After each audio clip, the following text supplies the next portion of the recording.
众朋友，大家好，我是许曼珍，欢迎收看南方特搜报。由台南市议会与市政府共同主办2022一起爱相随平安祈福灯会，日前由议长郭信良、市长黄伟哲与立委陈丁飞及多位议员共同主持开幕式，启动今年获得法国比赛金奖的花蝶花舞巨型孔雀主灯。3、2、1，请启灯！掌声！同时间呢，烟火以及花灯以及水舞呈现在我们市民朋友大家的眼前了。谢谢我们长官的用心。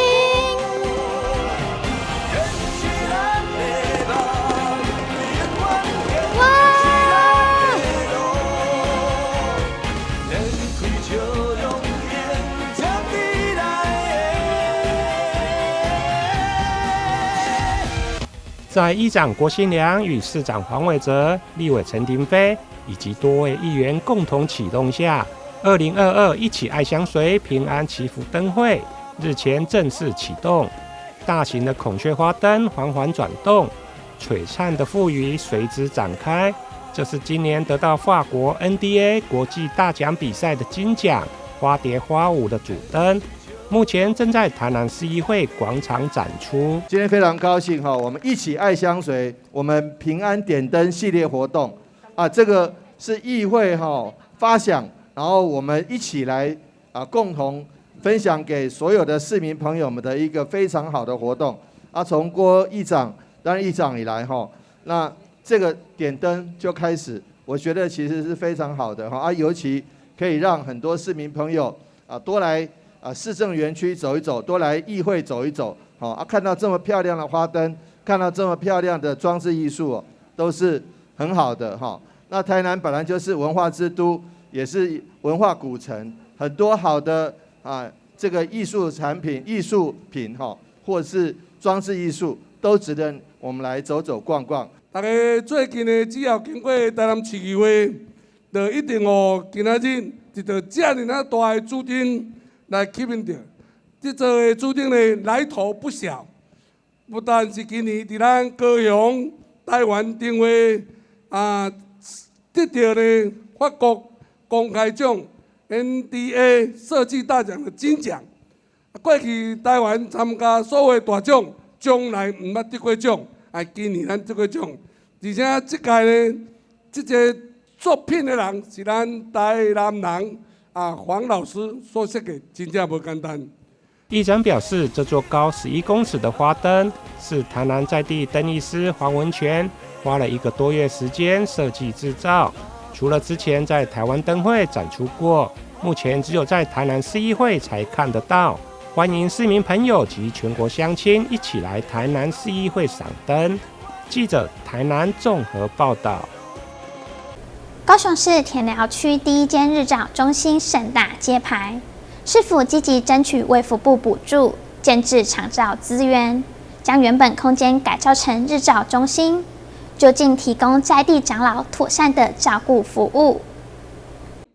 高雄市长陈其迈出席田寮区社区首间长照机构日照中心揭牌开幕典礼。由于田寮区的长辈人口约有30.46%，高龄化比例高，在田寮区成立的第一个日照中心，将可以提供48名照顾对象的各种失能失智服务，对高龄化比例高的田寮区而言有很大的需求。我们的西级的巷弄站有498个，社区关怀技能有520个这个都我上任市长之后，数量就增加非常的多因为学医的跟学预防医学的市长不一样我知道这个需求很高，所以我们现在速度增加的非常的快当然数量增加的速度一定是6都第一名。市长陈其迈也逐层参观日照中心的环境，并且和长辈一同体验体感智慧手套体适能训练。田寮日照中心响应市府大力推动智慧城市政策，在日间照顾中导入科技雷达跌倒侦测、AI 乐龄体感游戏、智慧运动系统，都可以有效延缓失能失智，强化长辈的体适能。我们市政府的政策其实很简单，就是以人为本，把我们的长辈照顾好，所以这个其实我们都反映在我们的政策上。其他地区听的应该会很羡慕我们高雄我们的长辈打疫苗坐计程车，第3剂、第4剂的时候领700块其他只有领500而已，我们这里领700然后于美婷的打法也是从我们这边开始做。整间日照中心是市府积极向卫生福利部争取经费，将田寮区卫生所重新修缮，并且委托具有丰富长照经验的单位来设置日间照顾中心，要为田寮区长辈提供合乎在地需求、设施设备完善、有温度的长照设施。记者高雄综合报道。为精准掌握流浪狗的行踪，台南市农业局动保处和云林科技大学合作，首创以无人机和人工智慧调查流浪狗的行踪，希望维护市民安全，减少人犬冲突。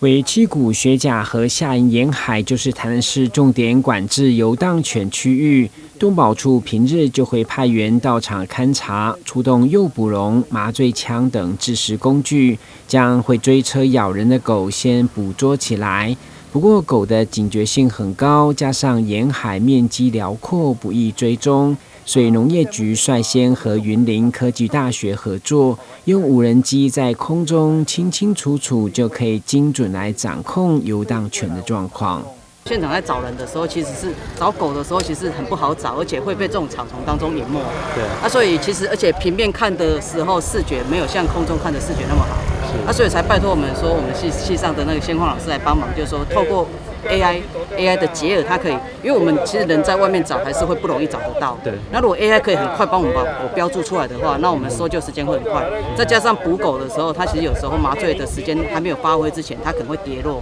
那跌落会造成另外一个意外。那如果我们这样其实可以很精准的去捕获它犬只的位置，而且现场人员也不用跑得这么辛苦这样。为了解用智慧科技来管制游荡犬的效果，市长黄伟哲在许多议员陪同也亲自到场关心，相信对游荡犬的数量控制更有效率。其实，在和平用途上，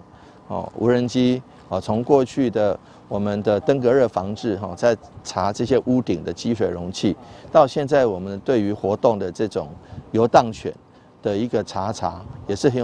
有很大的帮助。那尤其对于幼犬因为游荡犬它会一直生，那犬只的族群数量也不好控制。那借着这样子无人机，至少能够在将来捕捉的效率能够大大的提高。根据了解，该项运用无人机调查，今年8月才开始在大北门区试办，目前试办成效不错。动保处明年就会正式编列预算，同时训练人员操作，全面来投入。记者郭文吉、林银庚台南报道。高雄观光局近日在金拱桥打造全新的高雄熊装置，并将高雄熊打扮成人鱼的图案，设计在桥身，让游客和粉丝都能够尽情在桥上打卡拍照。绿色的长发随风舞动，高雄观光大使高雄熊换造型了，穿上贝壳比基尼扮成美人鱼惊喜登场，跳舞庆祝高雄金拱桥最新打卡景点高雄熊装置正式揭幕亮相。因为那个夕阳西下的时候那个大太阳非常的美，然后这样子的一个衬托打卡照出去的话是非常漂亮的。我们希望国门打开以后，观光客来，不只是我们高雄市，不只是我们国旅的游客，外县市的国际级的观光客来，他们从小港机场下来，那从他们小港机场下来以后，开始要往市区，整个沿线都是一些美丽的观光景点。除了新设置的高雄熊装置外，打扮成美人鱼的高雄熊也跃上了枕边护栏。除了替金拱桥增添新亮点，也象征希望桥下的河水能更加干净清澈。我们之前这个河是非常的有污泥，非常的恶臭，啊，那为什么要披上这个美人鱼呢？熊熊是个吉祥物之外，我们希望我们这个金拱桥底下的河流是可以看到鱼的。虽然现在的金拱桥经过重新整理，已经亮眼许多，但在地里长还是希望市府能更加强建设，完善这里的观光效能。晚上的时候加上个灯光会更美。灯光还有那个我们的李明给我建议，那个鸭鸭有没有？大鸭鸭，如果说放在这边大鸭鸭也是一个亮点。熊熊、鸭鸭跟美人鱼在一起，不是陆海空皆有。如今来到金拱桥，不仅能欣赏风景，还能与可爱的高熊熊留下珍贵回忆。金拱桥在观光局的大改造下，不但有了新亮点，也让市民有了新的打卡景点。记者潘志光、苏玉文高雄报道。日前，中央文化部、市府文化局及中西区公所特别展开社区营造计划，将民权路2段的一个废弃空间改造成番薯期1625中继空间。单位也邀请艺术家克里斯多插画生灵来设展。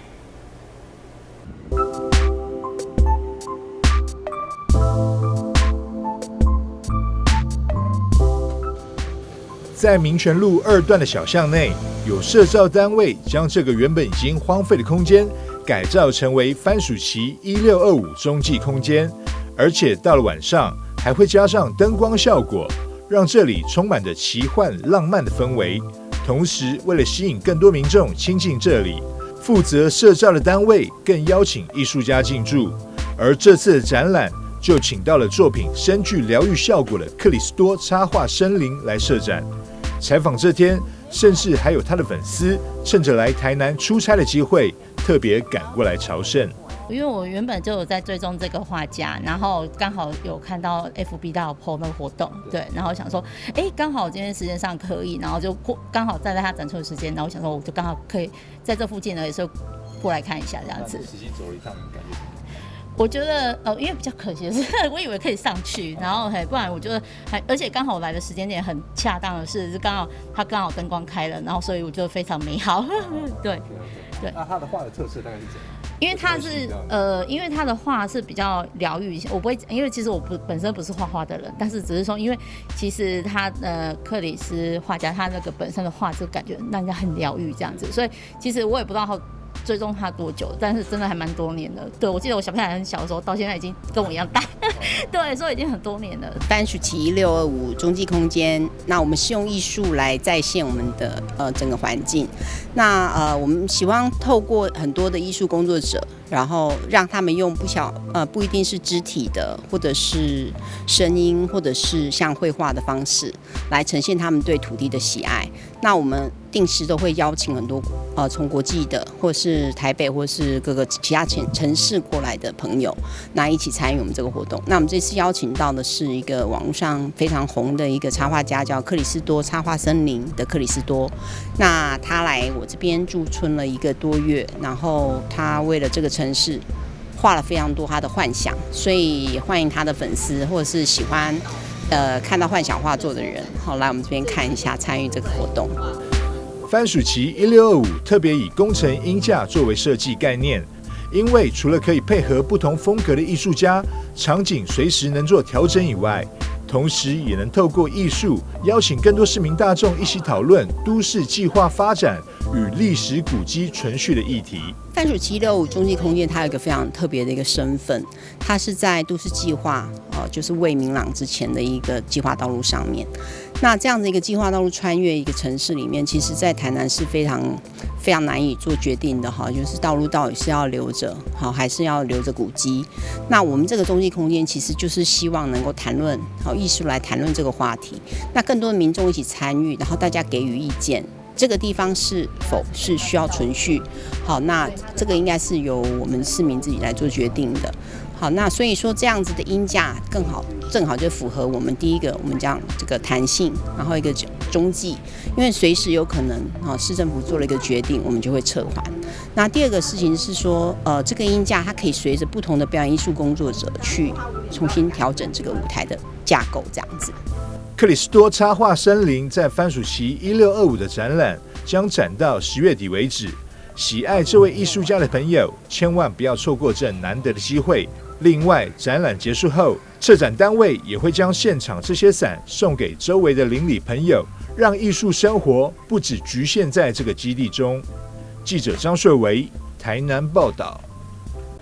2022高雄城市野营在卫武营户外草地盛大登场，吸引大批民众前往。会中展示10多辆露营车、野营装备，还集结了各式户外生活指南，满足户外野营玩家及露营新手的期待。卫武营户外草地排满了露营车以及野营装备，吸引大批民众与玩家前往体验。有各式4轮传动车、露营拖车等。玩家李先生全家人非常喜欢露营，添购露营拖车与各式各样野营装备。这几年尤其特别盛行啊，因为不能出国嘛，不能出国的话就是只能待在台湾玩嘛。那台湾如果要看到你眼睛看比较不一样东西的话，有4轮传动车的话，它可以到的地方会比较多，它比较有别于一般2轮传动的车辆，就是可以更深入台湾更美丽的地方。因为我觉得带全家人到野外露营的话，他们可以就是说看一下不一样的风景，体验不一样的人生呢。不一定说只能在家看手机啊、看平板了，都带小孩子到户外的话是比较健康的活动。也有玩家自己打造露营车，善用车内外空间，车顶加装太阳能板，后车厢铺设沙发椅、床铺等，甚至加装洗澡设备。可以洗澡的叫做套房嘛，只有床叫做雅房啊，所以我做的稍微比较特色一点啦，就是说是可以洗澡，而且是在车子里面洗。就不是在外面的场地，所以因为考量到很多你去在一些公众的地方，你在车子里面私人的空间，你去解决你的问题没关系。但是如果在车子外面停车场啊，或是很闹区的那个景点就有点就大家觉得好像这个应该在营地才适合做的事，我们是在车内把我们的生活洗澡这件事情给解决啊。一般车子空间有限，就要利用到怎么样变成2张床又可以洗澡。活动现场除了风格营帐与露营车展示之外，也邀请到露营职人现场示范教学所有户外烹饪所需要的器材与技术，从如何野外生活到户外自制餐点，各式户外生活指南全部一一呈现。记者李正道高雄报道。国立故宫博物院、国立台湾博物馆与国立台湾历史博物馆3馆共同策划举办原名汉人与官府的交织物语，即日起移师台南展出，以原住民族群、汉人常民与官廷官府3种角色间的互动，带领民众了解台湾历史。由国立故宫博物院、国立台湾博物馆与国立台湾历史博物馆的联合展出来到台南，以原住民族、汉人与宫廷官府3种族群为主题，带领观众了解台湾历史。非常谢谢这史无前例的将原住民以及故宫以及台史博，就是涵盖了我们台湾原来的主人原住民族，我们以前的官府。就是所谓的宫廷的文物，以及我们的台湾的就是常民的汉文化，能够以第一次这样的联展，那我代表文化部及李部长谢谢3馆非常认真的策展，而且随着移展，一展比一展还精彩。3个博物馆都拿出最独特的风格选物，从吃食文化到装饰美学，甚至是限制级情欲主题，有食有色，展现多元的滋味生活，看见不同的历史文化。那这个展览呢，其实是期待透过3馆的实际联合策展来呈现3馆馆藏的特色，所以大家在一个架构下发想不同的子题，但是又在同一个子题之下提供各自的收藏。它不仅可以呈现各自收藏的特色，同时也可以让这些展件彼此呼应，让策展人彼此对话，然后来诉说更为多元、更为完整的叙事面。精选了这个117件的这个原民的文物，那有包括新港文书，还有按理社潘家的文物，那另外还有木雕，还有这个石具，还有这个琉璃珠等那非常的精彩。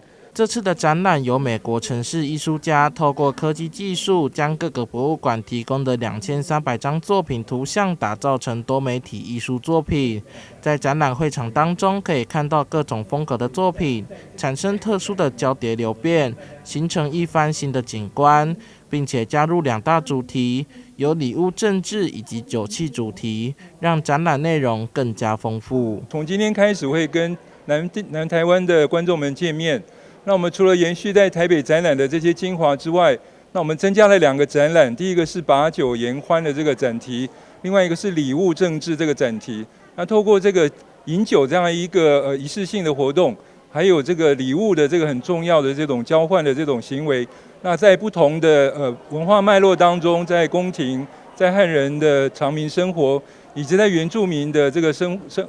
就是文化当中的这种展现。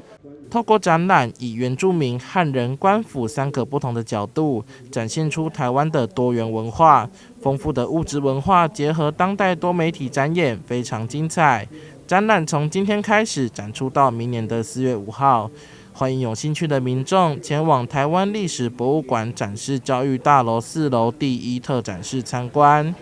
记者杨顺怀台南报道。传统街边小吃烤玉米，在一位年轻老板的经营下，不仅兼顾香气和口感，还能穿上全黑的外衣，化身创意美食，让客人们都愿意耐心等待这份现烤的美味。将精挑细选的玉米插上铁棍，再用力刷破表面后，就能把玉米放上炉台烘烤。接着刷上的酱料就是各家烤玉米特色关键所在。这一家有一位20几岁年轻人创业的烤玉米，老板特别研发全素的酱料，好吃程度完全不输放了很多新香料的烤玉米。我做全素是因为现在的那个素食者吃素的人越来越多。外面烤玉米是荤素的一起卖，像荤食的话，基本上是用新香料，像是蒜头或者是像说比较重一点的味道，像猪油去提味。那变成是说他们会担心到会不会他们在做酱料或者是在制作备料过程中会沾染到一些像是荤食的东西。因为我是用那个坚果类，像花生、芝麻，还有那个中药材。去做味道补强的这个动作，很喜欢坚果这种香气的人的话，那接受度会蛮高的。我本身是一个不喜欢麻烦、不喜欢争议的人，那就干脆就做全素的就好了。谢谢，陈老师，谢谢，拜拜。不只对酱料要求，老板特选口感软 Q、微带粘牙感的双色糯米玉米，搭配上独特酱料，创造出耐嚼又喷香的口感。也难怪客人都宁愿等待，也不愿错过这现烤美味。我是用那个双色糯米玉米，它那个农业代号是802。那现在不管是像可能水煮啦，或者是说烤的，基本上都是用这种比较偏多啦。那它口感的话会比较偏向软 Q 这样子，那也比较适合现代人喜欢的口感了。那下一个是，Hello， 你的玉米好了哦。老板，你这个烤这么焦，我不要啦。哦，这不是烤焦了，这是我们的招牌松露春蕨黑。主要的材料有松露啦，还有黑芝麻跟竹炭粉，外面吃不到啦，外面吃不到，对啊，全台唯一啦，算是我是第一个这样做的啦，把西式的东西跟中式的东西做合并这样子，对吧？它也会让一些喜欢烤玉米的人吃到不一样的感觉。如果跟别人一样的话，去吃别家的就好，干嘛还要来？老板自豪独创的黑松露玉米，不止外表吸睛，口味也是外面找不到的。会这么用心研发不同口味，除了自己本身对烤玉米的喜爱之外，也是不想让这传统台式美味有一天消失。自己就喜欢吃烤玉米了，那再加上说现在做烤玉米的人越来越少了，几乎已经快要看不到了。那这种味道当然是不能失传了，要让它继续下去这样子。我在这附近工作，然后路过看他们家的玉米还蛮特别，所以再来买了。他们的酱汁还蛮独特的，然后也不会腻，玉米还蛮 Q 的，我就还蛮爱吃的，还蛮香的。年轻人烤玉米有创意，也有为客人设想的贴心。老板在每个包装袋上都附上牙线棒，让绅士淑女们吃烤玉米也能不塞牙缝，只留下享用美食后的满足。记者肖怡轩、蔡怡文高雄报道。感谢您的收看，我是许曼珍，祝你有个愉快的周末，我们再会。